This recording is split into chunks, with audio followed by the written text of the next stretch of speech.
Hey guys, welcome back to Sermon in the Flash with Mike and Luzaan, where we discuss the highlights of this week's sermon.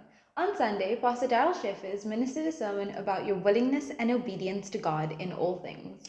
Well, that was yet another amazing sermon because it helped us to understand the importance of willingness and obedience and how they work together. Because sometimes it's not just be able to tell God, send me, I'll go.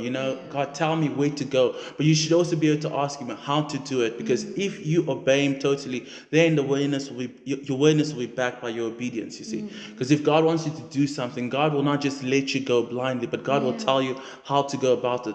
Just like Pastor Darrel Scheffers said that, when God tells you to take an offering, you also tell what moment to go and take it, because you don't want to end up bringing the offering to the wrong mountain, to the wrong place. So in the same sense, in order for you to be able to move properly with Jesus, you'd have to be able to not just be willing to do what He tells you to do, but also to be obedient enough to follow each and every instruction, to be able to commence, to be able to complete what He wants you to do, which is just really amazing, because that is how it's going to help us here to move spiritually as Christians. Yeah, I mean, like you said, the sermon was incredibly powerful. One thing that I loved that he said was, if you want to see the promise, you have to be willing to wait. Exactly. And I know sometimes it feels like we keep saying the same thing over and over again. Wait on God, wait for His promise, He will deliver. And it feels like He's taking forever to show up. But it's only because He's working for us. He's working behind the scenes. It feels long to us because we don't see what else He's doing. We don't see what He's doing while we're just waiting on Him.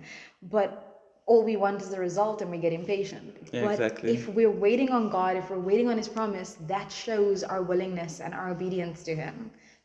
Yeah, exactly, because it's all about waiting on God, because when you wait on Him, you're able to receive what you're searching for, but like all of those things needs to be backed by obedience, even the way you wait, what you need to do, the right moment that you'll receive what you seek for, it is all backed by the fact that you're obedient enough to be able to follow God. But guys, it's always for you to be able to follow our weekly podcast. You have to go follow our Google Podcast, Spotify, and Apple Podcasts. And don't forget to like and follow our Facebook and Instagram pages, as well as subscribe to our YouTube channel to keep up to date with the church's activities. Thank you so much for watching. Bye.